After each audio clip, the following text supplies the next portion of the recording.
All right, so you'll want to start meditating consistently. Maybe you're a beginner, maybe you've never done meditation before, or you've done like some guided meditations here and there or listened to some soundtracks, but you're ready to really get this thing rolling. You're ready to gain your focus, gain your clarity, stop letting people piss you off all the time and just brush it off and release those subconscious thoughts that are keeping you in mental bondage. Or maybe it's just not that deep. Maybe you're just like, I just want to do something consistent. That's good for my mind. Great. If you're either of these people, this video is for you. If you're struggling to find a consistent meditation practice and something that you can stick to, and you feel like it's because you're not disciplined, you might not be wrong, but that doesn't necessarily mean that it's all cracked up to discipline. There are some practical things that you can do day to day, especially for people with busy minds, that will help you be more consistent. In this video is how you do it. So I got a couple tips for you. Stay tuned. So here's why the power of consistency is real. Because you want a routine.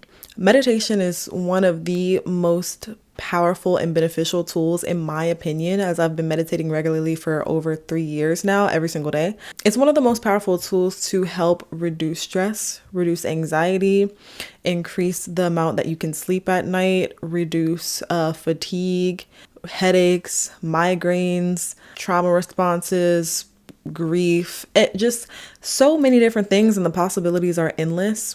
But the first thing is you want to set a routine. The first step is that start small and build up gradually. So start with 5 minutes a day. Yes, 5 minutes a day. And when you start, decide to commit to that 5 minutes. Now, you might feel like that's a little too less for you, that you can do more. I would recommend this, especially for a beginner, because if you're just starting out, you're going to be taking up a little bit of your morning time. And you don't want to take up a large chunk of it at first, and then you skip one day because, oh, I had a doctor's office or something, I had a doctor's appointment or something like that. And then you end up skipping one day and that throws your whole routine off.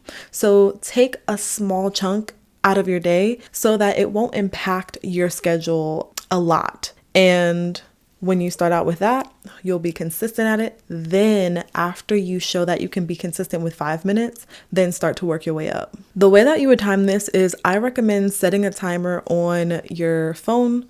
Set one of those apps where you can listen to like some river flowing in the background or something like that. Or you could put a track on YouTube of like waterfalls or something like that, and make it only 5 minutes. That way you'll know when the 5 minutes is up, but you won't have a long blaring alarm like burp, burp, burp, notifying you. Don't do that. Don't have an alarm, but just put it on a soundtrack and have it end after 5 minutes. Tip number 2 is treat your meditation like an appointment. Treat it like a doctor's appointment. Treat it like you're getting ready to go to, I don't know, school or something like that. Okay. Because you are, you're going to get schooled. It's going to teach you a lot of things, but you want to do what works, and what works for the body is having your body on a routine. You do things and stick to things and being consistent at things that you know you made a specific time in the day for. So schedule it out. I schedule my morning meditation in my routine. So it's every morning, and I do it at around, it depends on what time I wake up. Sometimes I wake up different times throughout the day, but it's a part of my morning routine so that after certain things that I do the meditation. But if you set a specific time and place for it, it leaves no other error of margin or margin of error, whatever, for you to miss out on it. So schedule it, make it a priority, put it in your Google Calendar, put it on the schedule. Tip number 3, have a dedicated space for it. This is key. When you have there's a Bible verse, and it's also like just a saying in general. There's a time and a place for everything. If there's an appropriate space for your meditation practice, if there is a dedicated space for it, then you'll do it in that space every time. That could be your car. That could be the corner of your room. That could be your closet. Whatever space you have, You designate that area as a sacred space to meditate every single time. And it also just designates it in your head so that every time you go to that specific area in your room or that specific space, you know what you're going to do there because your mind associates that physical spot with that activity. So it's just training your brain. Real simple. Tip number 4, if you're a beginner, use a guided meditation. Now, this can go along with tip number 1, as in using a YouTube soundtrack or a soundtrack that you just found online for 5 minutes, and then you know when the 5 minutes is up. This is really easy because it gives you a marker for how much time you're going to spend. And also it gives you something a little bit easier to focus on instead of just focusing on your breath or guiding yourself. If you're guiding yourself through the meditation, which is what I've learned to do over the 3+ years that I've been practicing regularly, I had to work my way up to that. But I first started out with guided meditations with somebody else's voice guiding me so that whenever I fall off or my mind goes out into whatever other thoughts or I need to make dinner or whatever, then I can bring myself back to that person's voice and they'll remind me that I'm supposed to be being aware of whatever the focal point of the meditation is. By the way, if you're not using a guided meditation and if you just want to meditate, let's say in silence, which is totally fine, you would want to focus on sound. It's one of the easiest things to do, honestly. So just close your eyes and then focus on what you hear. You hear a car driving by on the street. Do you hear birds chirping? Do you hear crickets outside? Do you hear kids playing outside? Do you hear kids playing downstairs? Do you feel the air conditioning? Not feel. Do you feel that too? But do you hear the air conditioning cutting on or turning off? Do you hear water dripping in the faucet? Whatever. There are so many different stimulatory things that you can focus on to enhance your focus in the meditation that are super, super simple. So one of the easiest things to do and the quickest thing to do is to focus on the sounds around you. Then when your mind drifts off or loses focus, just come back to the sound that you hear the most. Maybe it's your breath. Tip number 5, which goes along with a previous said tip of, designating a certain time and a certain space with your meditation. That is pairing it with a habit or habit stacking. Shout out to the book Atomic Habits. That book is a great example of what I'm talking about now because I got it from that book. Let's say every morning, your morning routine is wake up, make your bed, use the toilet, brush your teeth, wash your face, get dressed, eat breakfast. Put your meditation routine somewhere in between these 6 things because I guarantee you it will not fail that you consistently do it if you feel like you can't complete your whole routine without doing that one thing. Because if you complete a certain routine every single morning, then your routine is going to feel incomplete if you don't do part of it, right?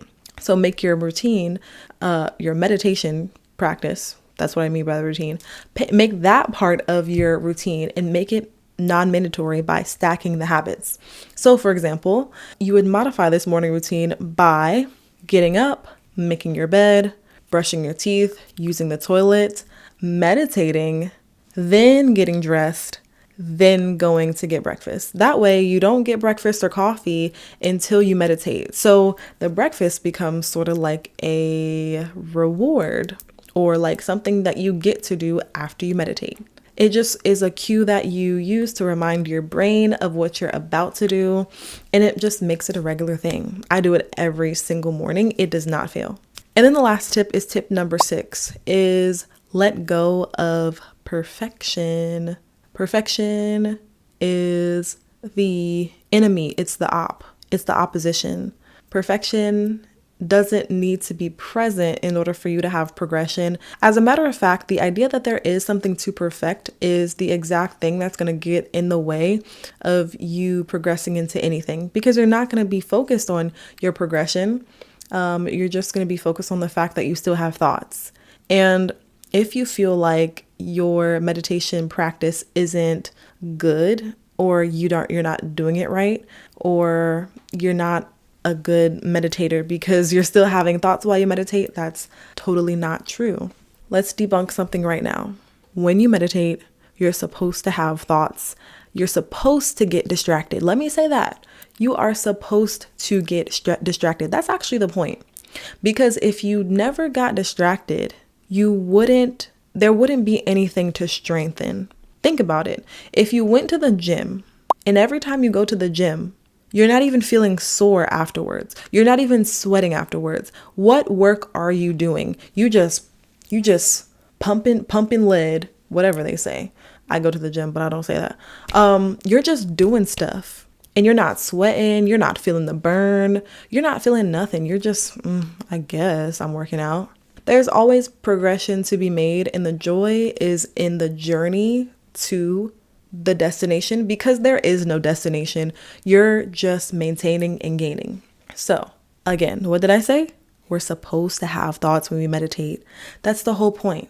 Because when you notice that you're having a thought, that's where the strengthening your mind happens, because you just come back to the focal point, that sound, that breath awareness, whatever you're becoming aware of in the meditation. Got it? Okay, so conclusion, just start small. Keep it simple at first. Keep it easy. Make it easy for you to do. You're not disciplined. You are disciplined. You're not lazy. You are disciplined. You're not a bad meditator. You're not doing it wrong. You're not. Just keep it simple. Make it easy for you to do. Work smarter and not harder. Then you'll see the true power of meditation and what it can do in your life, and the fact that you can be consistent. Just start small and the rest will be up to you. So thank you so much. If you want to download my free guided meditation, it will be down in the description box below. And I hope to see you in the next video. Until then, I'm sending peace your way, love your way, enjoy to you, your family, and your friends. All right, y'all. Peace.